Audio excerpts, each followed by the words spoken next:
Sekarang sekarang mulai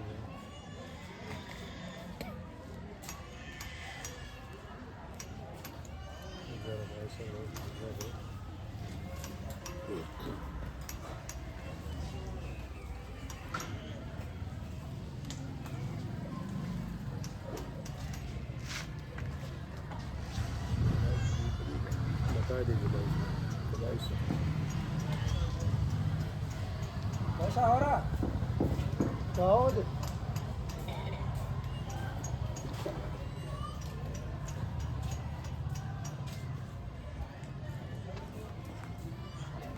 सभी का global United panchayat के इस मंच पर स्वागत।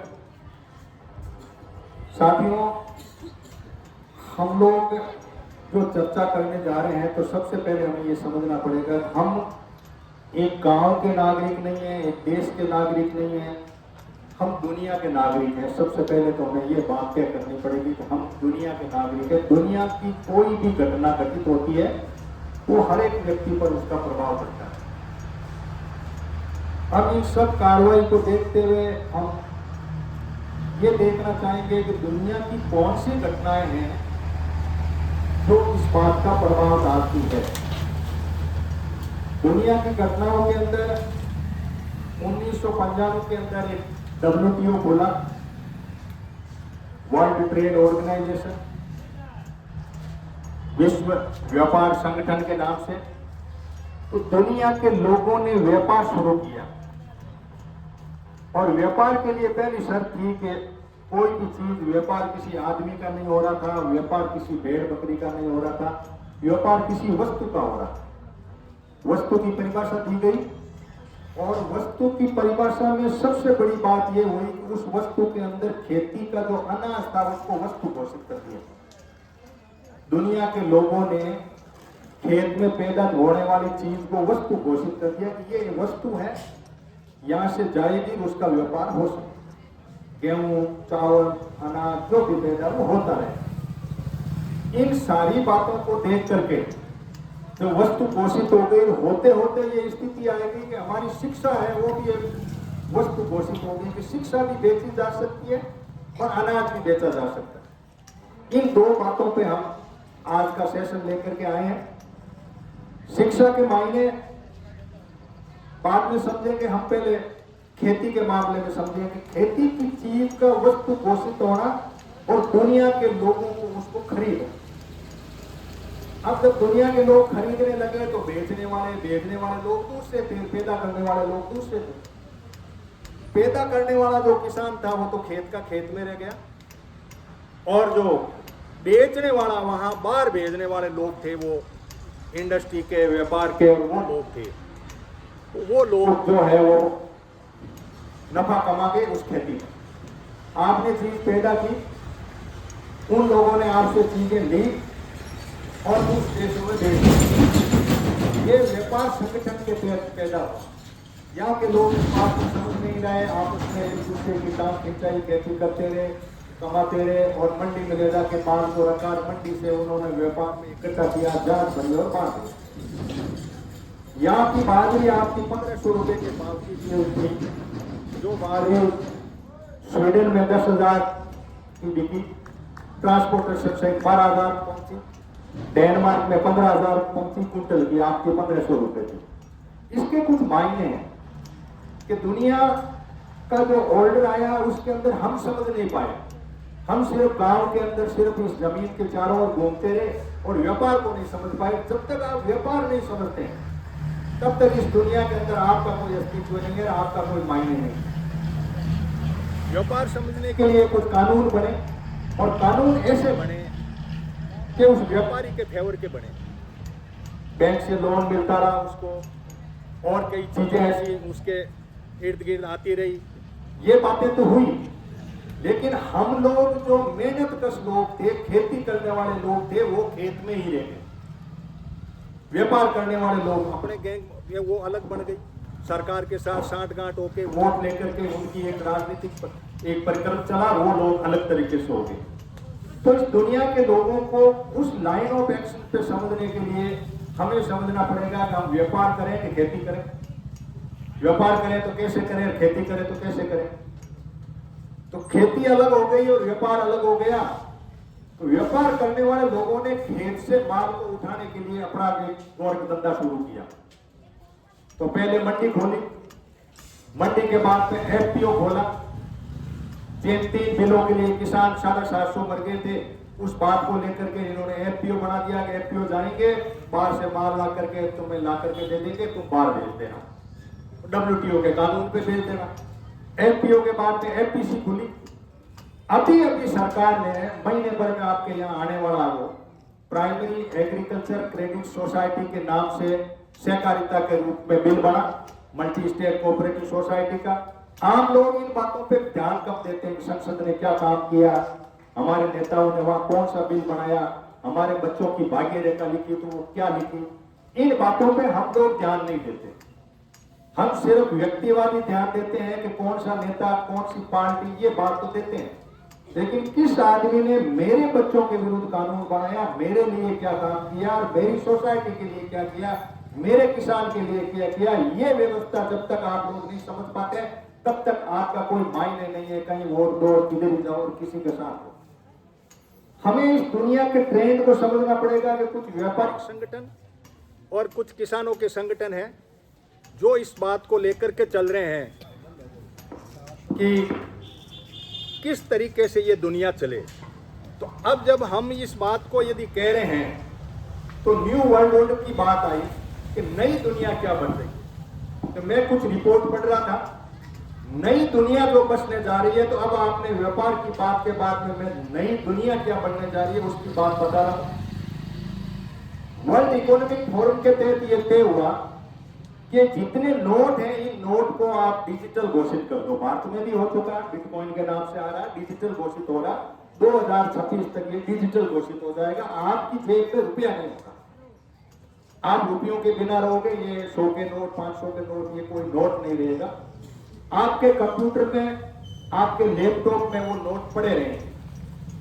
अब जब ये नोट पड़े रहेंगे, जब दुनिया डिजिटल में बदलने जा रही है, डिजिटल का पूरे दुनिया के अंदर ये सिस्टम आएगा, तो क्या होगा ये बात भी हमें ध्यान होनी चाहिए। सिस्टम ये होगा कि आपकी कंप्यूटर का पैसा मेरे कंप्यूटर में ऑटोमेटिकली चला जाएगा। जब हम बटन दबाएंगे, उसके पासवर्ड डालेंगे तो पैसा चला जाएगा। रुपया दिखने के अंदर कहीं भी भौतिक रूप से रुपया आपकी जेब में नहीं होगा। जिसको भी लोगों ने छुपा छुपा के रखा था, पकड़े जा रहे हैं। ईडी सीडी वाले ये सारे खत्म होने जा रहे हैं। 2028 के बाद में वर्ल्ड इकोनॉमिक फोरम की रिपोर्ट ने यह कहा कि दुनिया को डिजिटल करेंसी में बदल दी। अब डिजिटल करेंसी तो बदल गई, लेकिन जो व्यापारी थे उन्होंने कहा नहीं ऐसे नहीं चलेगा। आप डिजिटल करेंसी तो बदलो, लेकिन इस करेंसी का टाइम लिमिट डाल दो।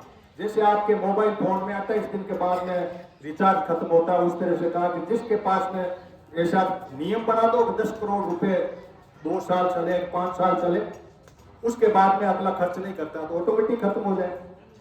भाई कई लोगों को यूं है ना, डेयरी बनाने का शौक है ना, रुपये इकट्ठे करते रहो। तो दुनिया का नया वर्ल्ड ऑर्डर जो आ रहा है वो ये कह रहा है कि आपके जितने रुपये हैं उनको डिजिटल बना दो। डिजिटल के बाद में उनमें जान डाल दो कि कितने साल तक वो चलेंगे। और वो चलने के बाद में भी उनकी सब्र नहीं हुई कि आपका 10 करोड़ का रुपया यदि 10 साल चले, ये जान डाल दी कि आप 10 साल तक आप अपने रुपये को खर्च कर पाओगे। लैपटॉप टू लैपटॉप ट्रांसफर हो जाएगा। ब्लॉकचेन की टेक्नोलॉजी आई हुई है, वो बड़ी बातें हैं, वो बड़े लेवल पे डिसाइड हो रही है। अब होने के बाद में इन्होंने कहा कि ऐसा नहीं है, 10 करोड़ रुपए में वो सोना खरीद के रख लेगा। वो तो है नहीं, सोने को काम में ले लेगा, अगला कहीं और कोई होगा, या कोई ऐसी चीज है जमीन खरीद लेगा। तो उन्होंने कहा नहीं, चीज हम बनाए। व्यापारियों ने कहा चीज हम बनाए, वो तो उसको खरीदनी ही पड़ेगी। अब आप दुनिया के लोगों का माइंडसेट देखो कि रुपये को डिजिटल बनवा देना, डिजिटल के बाद में जो मैं बनाऊं वो चीज तुम खरीद। मुझे चप्पल चाहिए एक नहीं चाहिए, लेकिन कुछ लिस्ट बना दी कि ये चीज तो आपको खरीदनी पड़ेगी। ये चीज नए वर्ल्ड ऑर्डर में आ रही है, दुनिया के वर्क पूरे सिस्टम में आ रही है, डिजिटल सिस्टम में आ रही है। आम लोगों को इन बातों का जानकारी होना बहुत जरूरी है कि जब ये सिस्टम बदलेगा तो क्या करना चाहिए। फिर जब कोरोना आया तो कोरोना के बाद में दुनिया के दिमाग में एक अलग कुबद आई। वो कुबद ये आई कि दुनिया की फैक्ट्री इंडस्ट्री सब बंद हो सकती है लेकिन खेती हमें बचा सकती है। तो पूरे व्यापारियों ने खेती के ऊपर कब्जा करने की बात सोची। पूरों ने ये सोचा कि हम यदि खेती को कब्जा कर लेते हैं तो आदमी हमारी मुट्ठी में होगा। तो इन्होंने अभी कानून बनाया बांध का। पहले तो पानी को कब्जे किया, 10 मीटर से ऊपर के बांध है वो इनके कब्जे में। अब छोटे बांध में तो पानी नहीं होता तो मतलब नहीं कि भाई खेती को कब्जे करना तो क्या करना। तो बात ये उभर करके आई कि भाई खेती को कैसे कब्जे करें। तो इन्होंने पहले तो ये कानून बनाए थे 3।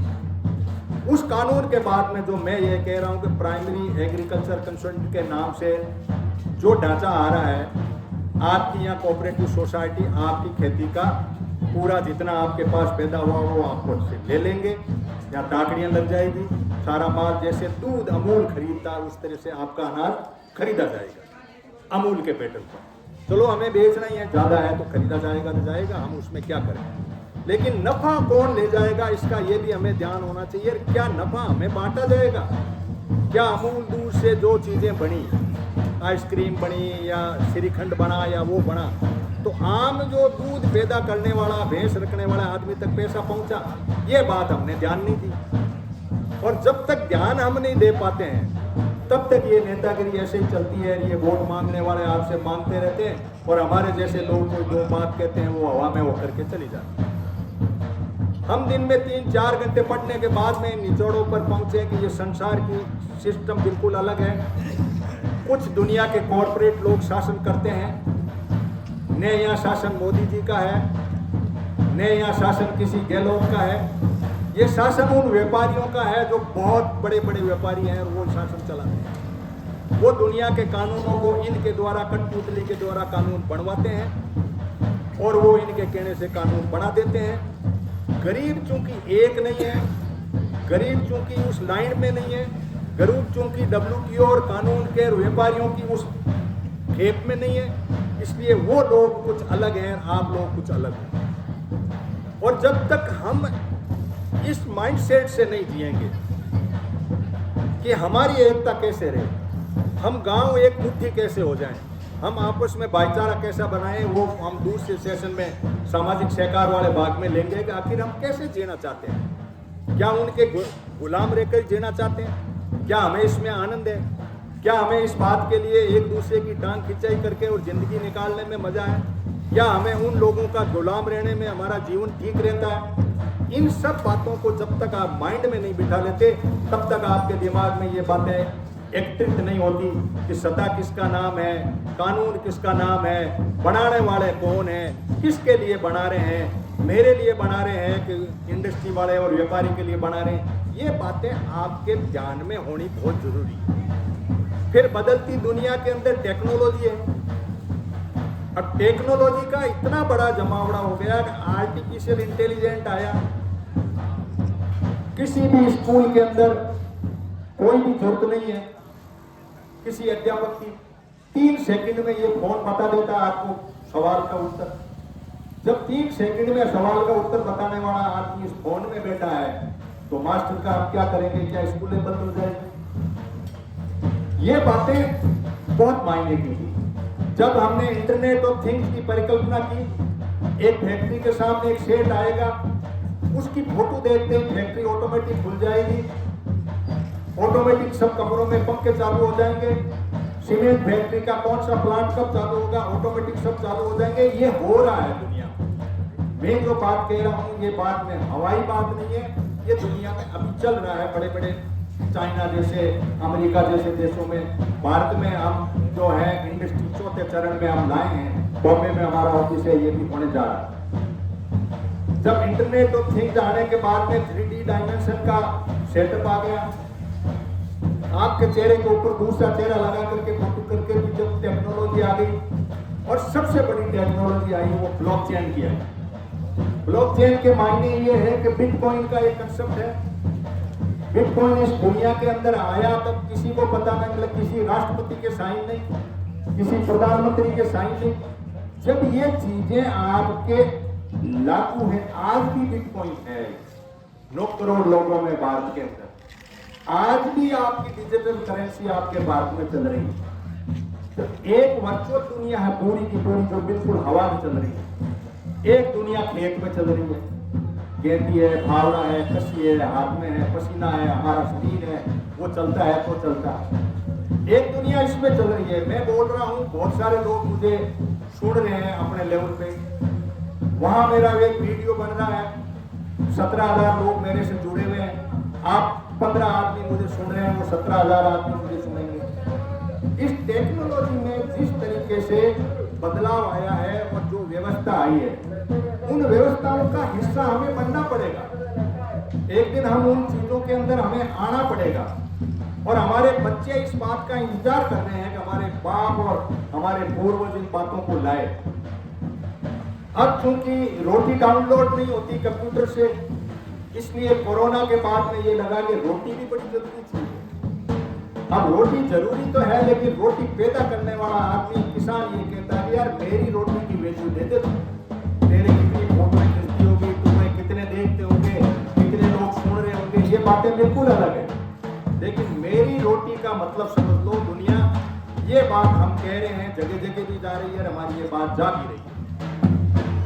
रोटी कब्जा करने के अंदर आप, रोटी पैदा होती है जमीन पर, और जमीन का कब्जा करने के लिए इंडस्ट्री कूद पड़ी है। अभी जितने भी बड़े शेर साहूकार हैं, अभी 50,000 हेक्टर जमीन 5 जगह इन्होंने ठेका कर दिया है। साउथ के हैं वो, केला, आम, सेब श्रीनगर की, हल्दी मेघालय की, अंगूर महाराष्ट्र और तेलंगाना और यहाँ।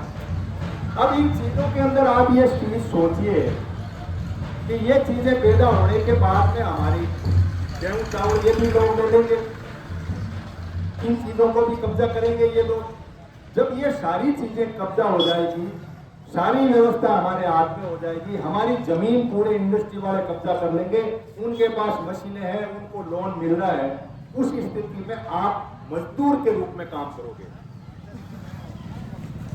उनकी मशीनों के साथ उनकी सफाई करने के लिए, उनके नट बोल्ट ठीक करने के लिए, उनको ग्रीस करने के लिए, या कभी चेन खराब हो गई तो उसको जैक ऊंचा नीचा करने के लिए। इतनी ऑटोमेशन की दुनिया के अंदर जिस खेत के मालिक बने बैठे हो आप, किस वक्त आपके हाथ से खेत चला जाएगा, और चला नहीं जाएगा, चले गए हैं। 50,000 हेक्टर का मैं कह रहा हूं, 12 क्लस्टर हैं, जिसमें से 7 क्लस्टर लागू होने वाले हैं, और ऐसे 55 क्लस्टर बन रहे हैं। क्लस्टर का मतलब होता है 10 गांवों का एक जमावड़ा। 10 गांवों को एक जगह कर दिया। 10 गांवों के अंदर आपने अकेले में जिद करने के लिए, अभी मैं तो खेत मरे नहीं देता, तो उसको ये लोन, उसको खाद की सब्सिडी, उसको ये बीज का व्यापार, ये नहीं मिलेगा। तो आप तंग आकर के क्या करोगे, ले भाई मेरा भी है। परिस्थिति ऐसी है कि आपकी चोटी पकड़ने के लिए एक बहुत बड़ा दुनिया का तंत्र आपके सामने खड़ा है। अब इस तंत्र के अंदर गांव कैसे जागेंगे, किस तरीके से वो अपने आप को समाहित करेंगे, क्या एक दूसरे के इस राजनीति के जमावड़े में, ये छोटी मोटी विधीय राजनीति है। राज्य की राजनीति कोई मायने नहीं रखती। कोई एमएलए बनता है, इनके पास कोई पावर नहीं, क्योंकि सेंट्रल गवर्नमेंट ने सारे पावर ले रखे हैं। जब पैसा जीएसटी के मार्फत वहां जा रहा है, तो उस स्थिति पे ये आप मान के चलो कि ये चीजें नहीं है। आप इनको पूरा का पूरा ये मान लो कि वो वहीं जाकर के वो खेल रहा है मामला कि हमारी टैक्स का पैसा जीएसटी के मार्फत सेंटर के पास जाता है और वहां से वापस आता है। आपको लैट्रिन बनानी है, पैसा सेंटर से, आपको झील लेनी, पैसा सेंटर से। तो ये एमएलए वाली ये पूछ है ना, मेरे को किसी ने एक ही पूछा कि साहब इसमें कौन सी गवर्नमेंट बनी, मैंने कोई बने क्या फर्क पड़ता है। फिर बनने के अंदर आपको ये पता ही नहीं, वहां हाथ खड़े होते हैं। एक पार्टी जीतेगी, उस पार्टी की एक कैबिनेट बनेगी और कैबिनेट का एक मंत्री होगा। मंत्री को मुख्यमंत्री चिमटी में बाहर कर देता है। मोदी जी चाहे उसको रखे, नहीं चाहे उसको रखे। तो ऐसी राजनीति के पीछे हम हाथ धो के क्या पड़े। मैं उन गलियों से गुजर के आया। चुनाव लड़ने के बाद में जब मुझे पता लगा कि ये बिल्कुल गौरव धंधा है, ये जीवन को खत्म करने वाला धंधा। चोरी करने के लिए भी ठीक है, आप कहीं 2 रुपए इधर उधर कर लो, किसी थानेदार की ट्रांसफर करा दो, किसी मास्टर को हड़का दो, उस बेचारे को तंग कर दो, इससे ज्यादा कोई पावर नहीं है इनके पास। पावर एक आदमी के हाथ में होता है, वह प्रधानमंत्री के हाथ में है और वही अपना सब चाबी घुमाता है। या थोड़ा बहुत पावर राज्य का मामूली, जब तक दारू के ऊपर जिनका टैक्स है, पेट्रोल के ऊपर वेट है, तब तक ये थोड़ा बहुत ये इधर उधर कर लेंगे। इसके मायने ये हुआ कि कुछ शासन करने वाले लोगों का तंत्र अलग है। अब मोदी जी की चोटी जो है व्यापारियों के हाथ में, तो बहुत बड़े बड़े कंपनियां हैं, अमेरिका की कंपनी है, वो करके इसलिए हवाई जहाज लेके वो उठते हैं, वहां जाते हैं, उस व्यापारी से मिलते हैं कि तू मेरे माल भेज, मैं तेरे माल। टोटल माल का इधर से उधर जाने के सिवाय इस दुनिया में कुछ नहीं। और जो आपके हाथ में माल है वो बहुत ही अमृत माल है, रोटी आपके हाथ में। और वो रोटी आपसे छीनने का जो तंत्र चल रहा है इस दुनिया के अंदर, वो नए वर्ल्ड ऑर्डर की एक कहानी है। नई दुनिया जो बच रही है वो इलेक्ट्रॉनिक इस सिस्टम से बच रही है। अब रहा सवाल कि आपका 2 हाथ को काम मिले, आपका बच्चा कहीं नौकरी लगे, ये परिकल्पना हर आदमी की होती है, हर बाप का होता है कि मेरा बेटा कहीं न कहीं कोई रोजी रोटी मिले। तो पूरा सिस्टम चेंज कर दिया, पूरी जो भी सिस्टम था उसको प्राइवेट करके किसी एक व्यापारी को पकड़ा दिया, कोई 2 को पकड़ा दिया। रेलवे कोई चलाएगा, पोर्ट कोई चलाएंगे, हवाई जहाज कोई चलाएगा, सबका अपने अपनी जगह प्राइवेट हो गया। अब प्राइवेट हुआ तो हमें क्या फर्क पड़ता है, भाई हमें तो नौकरी करनी है, चाहे हम सरकार की नौकरी करें चाहे बढ़िया की नौकरी करें, फर्क क्या है? वैसे तो कुछ नहीं है, लेकिन फर्क है। सरकार की नौकरी में कुछ रिजर्वेशन है, सरकार की नौकरी में कुछ पेंशन है, सरकार की नौकरी में कुछ टाइम है। अब इधर की नौकरी में ये सारे लेफ्ट है, उसका भी गम नहीं।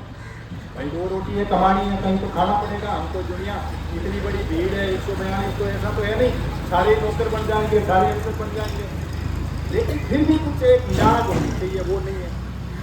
वो कैसे नहीं है कि इन्होंने जो कानून बनाया, रिया श्यामदास की स्कूल के आज भी ताला लगा हो कोई मतलब नहीं, क्योंकि आर्ट्स फैकल्टी का कोई लेना देना नहीं। साइंस यहाँ है नहीं, कॉमर्स यहाँ है नहीं, होम साइंस यहाँ है नहीं।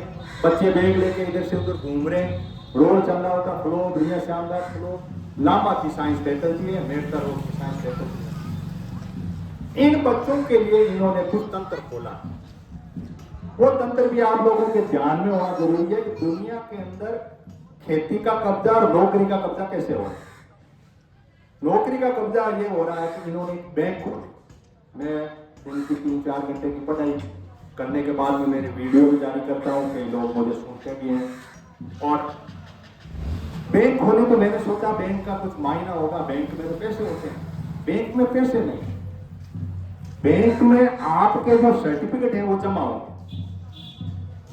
यदि आपने 12वीं पढ़ी है तो उसके कुछ नंबर है, उस सर्टिफिकेट को जमा करा दो बैंक में। बीए या एमएससी या वो किया, वो जमा करा लो उसके बाद में इन्होंने कहा ऐसा नहीं, ये क्रेडिट तो हमने आपको दे दिया, 3 नंबर इसके मिल गए, 2 नंबर इसके मिल गए, ये बैंक में आपको जमा हो। जमा होने के बाद में इन्होंने कहा हम स्किल इंडिया का एक प्लेटफॉर्म चला रहे हैं। स्किल इंडिया के मायने क्या कि आप RSCIT का सेंटर मैंने भी यहाँ खोला था, तो जाओ थोड़े बहुत सीख लो कंप्यूटर, उसका एक सर्टिफिकेट मिलेगा, उसको भी जमा करा दो बैंक में। अब उसके बाद में स्किल इंडिया 1 हुआ हो तो इन्होंने 2 खोला। 2 के अंदर इन्होंने आर्टिफिशियल इंटेलिजेंस और ये मैंने जो बताया आपको ब्लॉकचेन और इंटरनेट ऑफ थिंग्स और ड्रोन चलाना, रोबोट चलाना, ये सारी चीजें सिखाई। 2 और 3 चलने के बाद में अब 4था चरण आ गया। 4थे चरण के अंदर जो बच्चे स्किल इंडिया के पार्ट हैं उनके सर्टिफिकेट मिलेंगे। आपने बीए कर लिया और आपने स्किल में किया, 0, आपके नंबर वहां बिल्कुल मिले नहीं, आपको बैंक में आपके नंबर ही जमा नहीं हुए। अब नंबर जमा नहीं हुए तो स्किल इंडिया कौन कराएगा? व्यापारी कराएंगे, सरकार नहीं कराएगी स्किल इंडिया। ये कहे हम नहीं कराएंगे, आप ऐसा करो इंडस्ट्री में जाओ। इंडस्ट्री वाला को भौगोल की लेबर मिल गई झाड़ू पोछा करने के लिए, आपने स्किल इंडिया फर्स्ट तो आपने यहाँ करा दिया। RSCIT वो भी प्राइवेट था, मेरा जो यहाँ ढांचा था तो सरकार का तो था नहीं, यहाँ मैंने जो यहाँ कर रखा था RSA प्राइवेट था। अब मैं उसमें से पैसे कमा रहा हूँ, स्किल कर रहा हूँ, नहीं कर रहा हूँ, आगे की बात। स्किल इंडिया का चौथा चरण चल रहा है और इंडस्ट्री स्किल कर रही है। स्किल के बाद में उन्होंने कहा देखो स्किल होने के बाद में हम री स्किल करेंगे। चलो कर लो भाई, री स्किल करो, कि यानी तुम्हारे सिखाए हुए अभी ट्रेंड नहीं है, री स्किल करेंगे। री स्किल के बाद में उन्होंने अप स्किल का फंडा डाल दिया, तो अप स्किल करेंगे। अप स्किल हो गई, री स्किल हो गई। ये होने के बाद में इन्होंने कहा नहीं ऐसे नहीं होगा, इंटर्नशिप और करो, वो भी कर दो भाई। इंटर्नशिप का मतलब होता है पढ़ाई करते करते आप कहीं जाओ, किसी शहर की फैक्ट्री में रहो और वहां से सर्टिफिकेट लेके आओ। उसके बाद में आपकी डिग्री कंप्लीट हो गई तो अप्रेंटिसशिप करो। वो क्या है कि डिग्री पूरी होने के बाद में 6 महीने 12 महीने का हम कह देंगे कि वहां जाओ। यानी स्किल इंडिया के 4 चरण, आपकी डिग्री, डिप्लोमा, सर्टिफिकेट कोर्स, और उसके बाद में इन सारे होने के बाद में इंटर्नशिप और अप्रेंटिसशिप। इतने के हमने सर्टिफिकेट जमा करा दिए, एक बैंक खुली उसमें भारत सरकार की, उसमें जमा हो गए। तो क्या फिर हमें नौकरी दे देंगे? हमारा सवाल ये बनता है कि क्या इतना कुछ कोर्स करने के बाद में नौकरी की कोई गारंटी? कहिए गारंटी हमारे पास पेंशन की ये भी नहीं। तो हम करें क्या? खेती में पंगा, नौकरी में पंगा, कुछ बातें लिख रहे हैं लोग। चलो इनके जवाब रामस्वरूप जी हम आपको देंगे, आगे आप शेयर कर दीजिए इस बात को, लोग और भी बाहर के लोग सुन लें।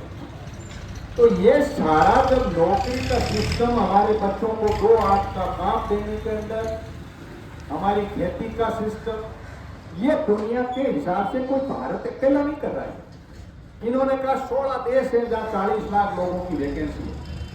वहां क्या होगा कि बैंक में जाएंगे, वो क्रेडिट जोड़ेंगे, उसमें से आपको बुलाएंगे, उसमें ले लेंगे तो ले लेंगे। मेरा कहने का मतलब ये है कि हमने आपको टैक्स दिया, आपने ये स्कूलें खोली, आपने कॉलेजें खोली, डिग्री की हुई है, बच्चे इंजीनियरिंग की है, मैकेनिकल, इसको क्रेडिट लेने, इसने अभी अभी क्रेडिट जमा कराए हैं। जयपुर में रहती है इसलिए 4 जगह सेंटर है, उसके अंदर मैकेनिकल का कोई कोर्स है, ऑनलाइन और ऑफलाइन दोनों है। तो लड़कियां कहाँ जाएंगी? तो इन्होंने ऑनलाइन वाला कोर्स ज्वाइन किया, ऑनलाइन इंडस्ट्री वाला चला रहा। सरकार एक तरह से अपना पल्ला झाड़ के साइड में हो चुकी है पूरे सिस्टम में। ऐसा सिस्टम अमेरिका में है, वो का वो भारत में कर लिया। पहले हम आधा कुछ सरकार करती थी, कुछ प्राइवेट वाले करते थे। एक गवर्नमेंट चलती है, प्राइवेट चलती है, तो थोड़ा उसमें होता है कि ठीक ठाक है, तो चलो कुछ सरकार का भी रोल है। इन सारी परिस्थितियों को देखने के अंदर, इस प्राइवेटाइजेशन के एरा के अंदर और दुनिया की लपेट के अंदर, हमारे बच्चों का इस सिस्टम के अंदर कहां किस तरह से सेट करना है, ये हमें सोचना है। कैसे जाएं? 16 देश है, 40 लाख वैकेंसी है, बैंक में मेरे सर्टिफिकेट पड़े हैं, क्या उनसे मेरा सिलेक्शन हो जाएगा? तो ठीक है, बाहर चले जाएंगे। नहीं हुआ तो भारत सरकार क्या देगी? नौकरी। तो कह रही भाई ये नौकरी तो देने वाले इंडस्ट्री वाले हैं, हमने तो इनको चाबी दे दी, आप जानो नहीं, हवाई जहाज का है तो वहां जाओ, रेलवे का है तो वहां जाओ। यानी ये जो कुछ भी चीजें कह रहे हैं ना कि हम 10 लाख देंगे, 5 लाख देंगे, ये मुझे पचने वाली बातें नहीं। चाहे गहलोत की गवर्नमेंट हो, चाहे बीजेपी की वापस आ जाए वो गवर्नमेंट हो, चाहे सेंटर की, जब सेंटर ही नौकरी नहीं दे रहा है तो स्टेट के पास कौन सी नौकरी है? सिर्फ नौकरी के नाम पे इनके पास में मामूली सी ये लैंड होल्डर के लिए पुलिस बची है, फोर्स के मामले में अग्निवीर कर दिए तो 4 साल में वापस आ जाएंगे। इन सारी परिस्थितियों में हमें जागते रहना। सरकारें बदलने से हम कोई बड़ा बहुत कुछ कर पाएंगे, किसी को वोट दे दो कुछ नहीं होना पाएगा। आपको एक होकर के इन बातों को गांव-गांव पहुंचाना पड़ेगा कि तू बता मेरे इसमें क्या करेगा, मेरी खेती का क्या करेगा, तूने ये दुकान क्यों खोली इस बढ़िया की, यहाँ क्या बड़ी पैक्स क्यों खोला, एफपीओ क्यों खोला? हम तो बैठे थे, जो सरकार की मंडी थी वहां ले जा रहे थे, क्यों पंगा डाला इसमें? लेकिन है सरकार अपनी व्यवस्था रखती है। इन सब बातों का ज्ञान जब तक आम जन और आम लोगों के दिमाग में नहीं हो कि कौन से नई सिस्टम में क्या बदल रहा है, जब वाकई करेंसी डिजिटल हो जाएगी और एक आदेश आएगा आपके पास में, आदेश ही तो आया था, 1000 का नोट बंद, एक आदेश निकालना है, सारे नोट बंद, आप जमा करा दो, आपको डिजिटल का एक सर्टिफिकेट मिल जाएगा। इनके पास 10 लाख है, इनके पास 25 लाख है, इनके पास 15 लाख है। एक आदेश आएगा, सीधी सी बात कहनी है कि तुम्हें इन नोटों को इतने दिनों में खर्च करना है, देख ले, नहीं खर्च किया तो हवा हो जाएंगे नोट तुम्हारे, बात खत्म। अब नोट खत्म हो जाए, मैं मेरा सोना खरीद लूं, मेरी जमीन खरीद लूं, ऐसा कोई दिमाग लगो कि नो, मेरी चीजें तो तुम्हें खरीदनी पड़ेगी, वरना तो मार्केट बंद हो जाएगा। ये आदमी क्या बेचेगा? इस आदमी का इंटरेस्ट अलग है, इनका इंटरेस्ट अलग है, आपका इंटरेस्ट अलग है। ये तो चाह रहा है मेरा माल बिके, तो ये तो चाहेंगे ऑर्डर निकाले, ऐसा ऑर्डर निकाले रात के मेरे पास में कुड़िए पाड़ियां हैं जो सब आप खरीदो। जब ये सिस्टम आया तो अब इस सिस्टम के अंदर हम कहां हैं? नौकरी के पेरे पे, और नौकरी के सिवाय हमारी जमीन पे। तो जमीन बचे कैसे? बच ही नहीं सकती।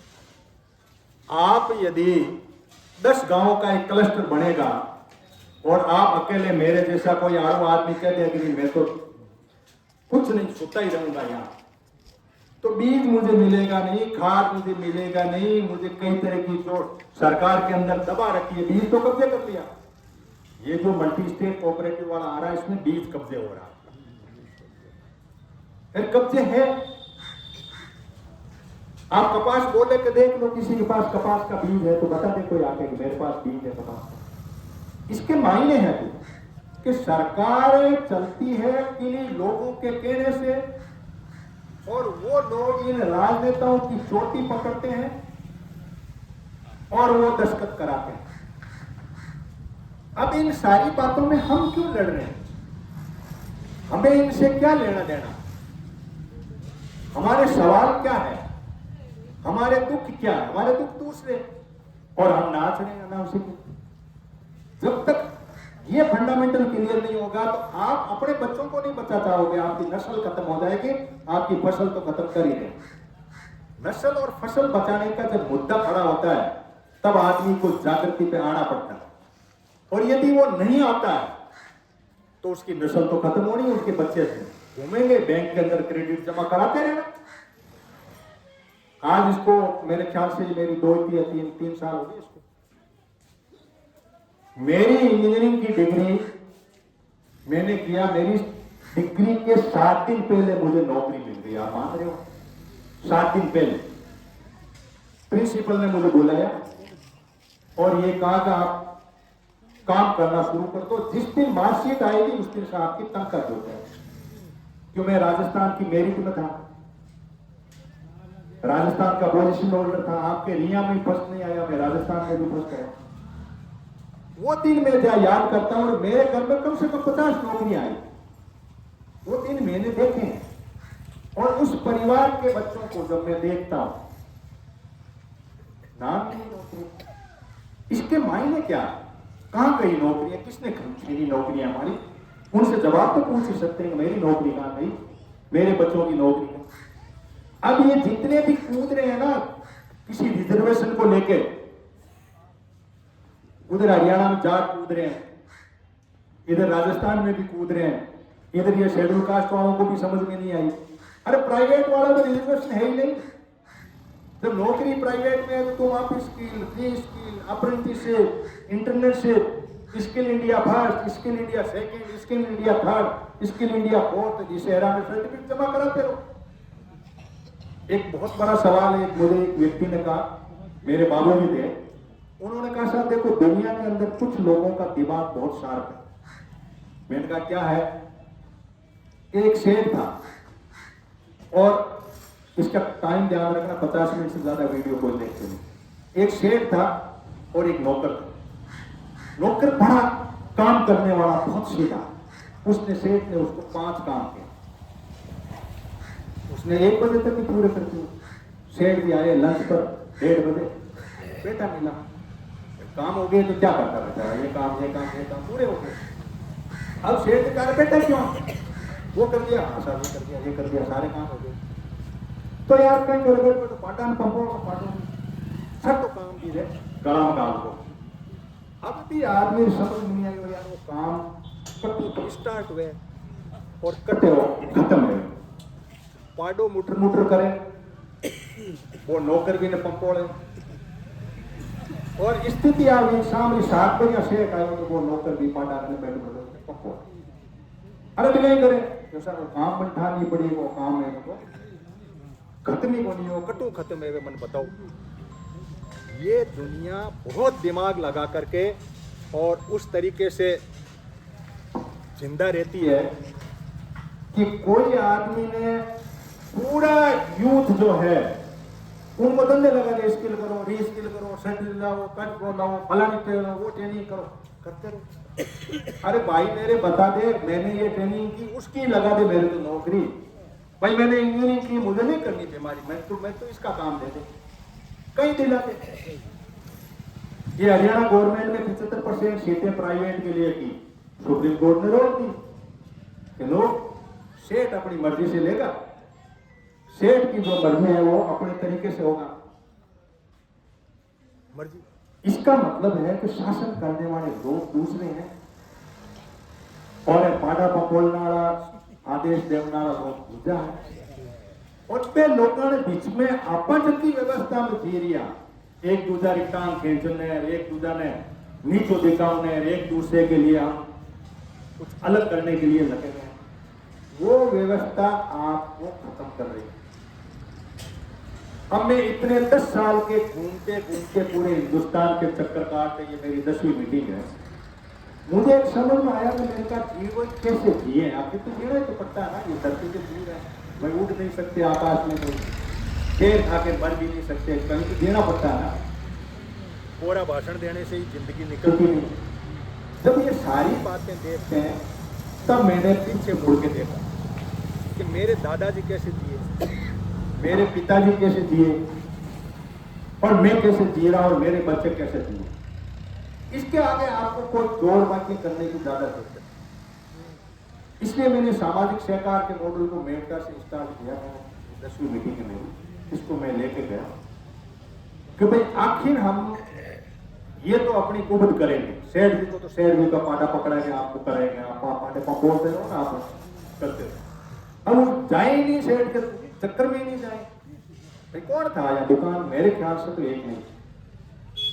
मैं छोटा था जब इस गोवाड़ के अंदर एक रत्नो नाव हते बंसियालो हाल तो वहां और वो लाल तो की केड़ा दूजा तीजा रे छोटा मोटा लोग कट केड़ा मा धान लाल तार पे तो हई को देखनो वो शाम दे एक आप केड़ियो ले लेता करता कि छिलका नहीं कोशिश करता कि पूरा साथ में था अब ये सारी बातें एकदम से मारते क्यों हुआ कोई तो है इसके पीछे तंत्र है तंत्र ही नहीं 1 घंटे के अंदर एक रोड पे एक गाड़ी निकलती है जिसके अंदर कुरकुरे भर रखे हैं बिस्कुट भर रखे हैं उखारे भर रखे हैं 1 घंटे में एक गाड़ी निकलती है और बाइक लगा के घूम रहे जब हमने पेटियां नहीं खरीदी तो पेटियां खरीदे बेचने वाला लोग हमने माचे नहीं खरीदे तो माचे वाला आ गया इसका मतलब क्या है कि ये लोग जिस तरीके की योजना इन्होंने रखी है बार बार आपको टीवी में चित्र दिखाएंगे ये खरीदो और सारी की सारी चीजें जो खाने की है वो 90% नकली है 90 नहीं 99% पूरा दूध नहीं है उतना घी है जब मैं मर्जी बोझ के विरुद्ध में बात करता हूँ तो लोग बड़ा अरे कचरा खाना तो कहीं खा लो यार बता दे कोई घर का भैंस का घी लाके बोझ करके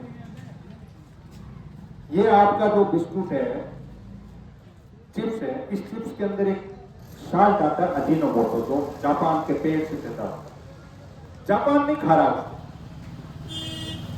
अजीनोमोटो साल्ट है जो मैगी में पड़ता है इस चिप्स में पड़ता है जापान नहीं खा रहा ऐसे ऐसे 50 देश नहीं खा रहे भारत में मैक्सिमम बच्चे चटकारे ले लेके खा जो 4 साल थे चीका चरका इस तरह के थे उनमें से ये 5वां ये पैदा किया गया उस पेड़ से वैज्ञानिकों जितने भी आपके तेल है डबल रिफाइंड तेल है उस तेल के अंदर 12 तरह के तत्व मिलाए गए नकली वाले थे सिंगल रिफाइंड वाले के साथ मिलाए गए और सरसों के अंदर तो मिलावट की मना की 1 अक्टूबर 2020 को सरसों के अंदर मिलावट के लिए सरकार ने एक ऑर्डर निकाला।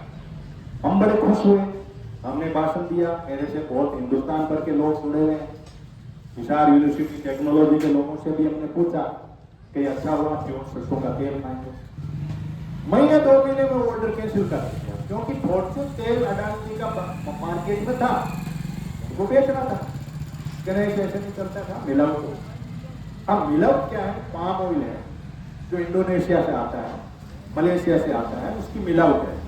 जैसे दूध में पानी मिलाते हैं उस तरह से है, तो वो नुकसान करता है नहीं वो करता है, लेकिन वो कचरा डाल के आपका पेड़ है वो पाम पूरा पेड़ है, इसमें से वो निकलता है, वो आपको आप बड़ी मस्ती से खा रहे हो और अपने बच्चों को खिला रहे हो बड़े आराम से। हो रहा पूरा मार्केट कचरा है, ये कंप्लीट फर्जी यूनिट्स है।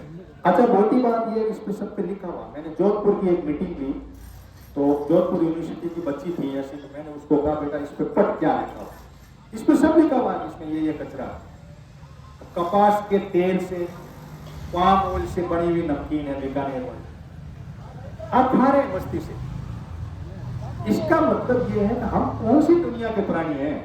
जो चीज हमने पैदा की वो किसी और को दे दी, उसने कचरा मिलाया पैकेट में डाला, मेरे बच्चों को लाके वापस फेंक दिया। हमने किसी को वोट दिया, उसने जाके आगे किसी का कानून अलग बना दिया पैसे लेके, हम उन बातों पे नहीं जा रहे। हमारा चिंतन बिल्कुल ही एक अलग तरह का चिंतन है। हमारी सोच इस स्तर पे आ ही नहीं रही है कि मैंने इस सृष्टि पर दुनिया रचाई है, बच्चे पैदा किए और उन बच्चों की पल पल की खबर यदि मेरे को नहीं है, नौकरी के, खाने पीने की, उसके दूध के नकलीवाड़े की, इस हवा में गंदगी की, पानी के अंदर मिले हुए कचरे की, फ्लोराइड की यदि नहीं है तो मैंने ये लीला क्यों फैलाई? उस बात पे कोई चिंतन नहीं। पूरा तंत्र एक तरफ पड़ा और एक दूसरे की कानून लगाए। यही मैंने मीटिंग की थी आज से 5 साल पहले, और पानी के बारे में मैंने वाटर वर्क्स के एक्शन को बुलाया, रामदेव सराय। उसने मुझे बताया साहब मेरे अंडर में जितने कुएं हैं उनमें एक कुआं है जो पीने, इनका नियम है इतना पानी के अंदर ये चीजें होनी चाहिए। एक कुआं है मेरे पास, बाकी सब नकली है। आप नकली पानी पी रहे हो, नकली भोजन खा रहे हो, गंदी हवा सूंघ रहे हो, खुद का भोजन दूसरों को दे रहे हो। तो इन सब बातों को लेकर के यदि हम एकत्रित नहीं है या हमारे चिंतन नहीं है, हमारी सोच नहीं है, मैनिफेस्टो देखो ना आप इनके सब अजीब तरह के मैनिफेस्टो, हम आपको ये दे देंगे, हम आपको ये दे देंगे, हमें तो जेर मत दो और सब दे दो, लेकिन वो है ही नहीं, उसमें ही नहीं, हमारा माइंडसेट उस तरफ है ही। अब इन बातों को जब मैं किसी प्लेटफॉर्म पे ले जाता हूं तो न तो मुझे नेता मुंह लगाता, न आप मुंह लगाते, सबसे बड़ी बात है न आप ही नहीं सुनते। तब मैं ये लोग मेरे से जुड़े हुए हैं, ये लगे हुए हैं, ये एमपी से जुड़े हुए हैं, रामनाथ जी और ये अपना कर रहे हैं। वो वीडियो है वो 16,000 लोग मेरा उस पर अपलोड कर दूंगा, 16-17,000 लोग जुड़े हुए, वो कुछ सुनेंगे, उसमें कुछ गालियां भी आएगी नहीं, तो तुम क्या नहीं ज्यादा बनता है क्या करके, कहीं भी वो कोई मोदी पर थोड़ा चूंटिया पढ़ दूँ या गहलोत वाला का पढ़ दूँ तो वो गालियां निकालने अपना शुरू होते हैं, क्यों भक्तों की लाइन बहुत लंबी चौड़ी है। अब यहाँ देखो 1200 साल पहले जातियां बड़ी, जाति थी नहीं, और यहाँ पर एक रेखा खींचे बैठे कि ये दरोगा है, मैं जाट हूँ, ये स्वामी है, हमने कर लिया। इतने दिनों के अंदर विकास के अंदर रिया श्यामदास ने छूट की नहीं मिल पाई। मेरे बच्चे की शादी में मैंने सबको, एक आदमी को मैं नाम इस मंच से नहीं लूंगा कि दुनिया सुन रही है, मैंने कहा यार ये मैं नाम नहीं जानता हूँ, मैं वालों की बात और इसमें बदल सकते। उनको ये था साहब पंगा करेंगे, बिना मतलब बुला लेंगे, वो एक जगह दिखाएंगे सबको, इसलिए अपने उनको 2 ही बात। मैंने कहा एक भी नहीं आया, हुआ क्या? एक वो तेजो आया सरपंच हो, मैं क्यों आया? हम तो कोई नाराजगी मैं कर सकते कोई नाराजगी, लेकिन मुद्दा यह था हम 75 साल में छुआछूत ही नहीं मिटा पाए। बड़े ज्ञानी बन रहे हैं, संत बने बैठे हैं, कई कई बोध बन रहे हैं। तुम बैठ के दिखाओ यार, दुनिया नहीं बसा के दिखाओ। और तुम उस दुनिया को नहीं बसा सकते हो ना, इस नरक में जी रहे हो। मेरे ख्याल से तो ये आपके अंदर कौन सी दुनिया में जी रहे हो आप? मानव को मानव नहीं मान रहे हो। इसने जन्म अपनी मर्जी से थोड़े लिया, इसकी जाति इसने थोड़ी बनाई। जाति तो इन कुछ लोगों ने, शातिर लोगों ने बनाई, और वो शातिर लोग आज मार्केट को डेवलप कर रहे हैं। भाई ये पंगा तो वोटों के लिए खड़ा कर दिया, जातियों में बढ़ जाओ, तुम लड़ते रहो, झगड़ा करते रहो, तुम्हारी दिमाग लगाते रहो। जातियों वाले जंजाल में वोटों के लिए हमें फेंक दिया, छुआछूत करते रहे। अब इनको लगा लिया जाति में तो क्या वोट ही तो आते हैं, लेकिन पैसा तो चाहिए ना। तो पैसे वाले जंजाल में अब दुनिया आ चुकी है। इसलिए मैं बार बार कह रहा हूं कि इस जंजाल से, ये जंजाल और खतरनाक है। पैसे के लिए ये लोग कुछ भी कर सकते हैं। आप इतनी दुनिया बदल रही है और इतनी फास्ट बदल रही है कि आप उसका अंदाजा नहीं लगा सकते। उसका कारण ये है फोन वगैरह, ये लैपटॉप वगैरह, इतनी तेज बदल रही है। इस बदलती तेज दुनिया में आप अपने बच्चों को नहीं बता पा रहे हो कि बेटा दुनिया तो हवाई जहाज की तरह उड़ रही है, तो धरती पे डोल रहा है, इतनी फास्ट मूवमेंट हो रही है, यहां क्या कर रहा है, उड़। हमने यही बस यहां लगा दी, एक डिग्री लेके एक पढ़ाई करेंगे, अरे वो लाइन लग गई, वक्त नहीं है वो, बहुत फास्ट। क्यों कि जो कॉर्पोरेट के लोग हैं, मैंने बताया ना कि जब डिजिटल करेंसी आ जाएगी, कौन सी दुनिया के हिस्सा रहोगे? आपकी जेब में तो देना ही नहीं रहेगा, रहेगा इसमें रहेगा, बैंक का कोई लेना देना नहीं रहेगा। जब बैंक का लेना देना नहीं रहेगा, चाबी कट्टी, आप देखोगे मेरे तो 10 लाख रुपए थे, 10 साल में खर्च करने थे, अब 2 साल ही बचे हैं, अभी मैंने खर्च नहीं किया, क्या करूं? क्या करो भाई, खत्म हो जाएगा। जैसे मेरे 2 GB डेटा है, हो जाते हैं शाम को खत्म, 24 घंटे में होता, अपने आप हवा निकल जाती। जब ये सिस्टम आ गया तो क्या करें? अब इसमें एकमात्र सिस्टम बचा, वो आपकी रोटी बची। तो रोटी को ढंग से कमा लो, रोटी को पैदा कर लो। और इस दूसरे सेशन में मैं यही बात कहने जा रहा हूं, इस रोटी को बांट के कैसे खाओ। सामाजिक और सहकार का भाव पैदा करके यदि आप जिंदा रह सकते हो तो जी लो, नहीं हो तो एक दिन नुकसान होगा।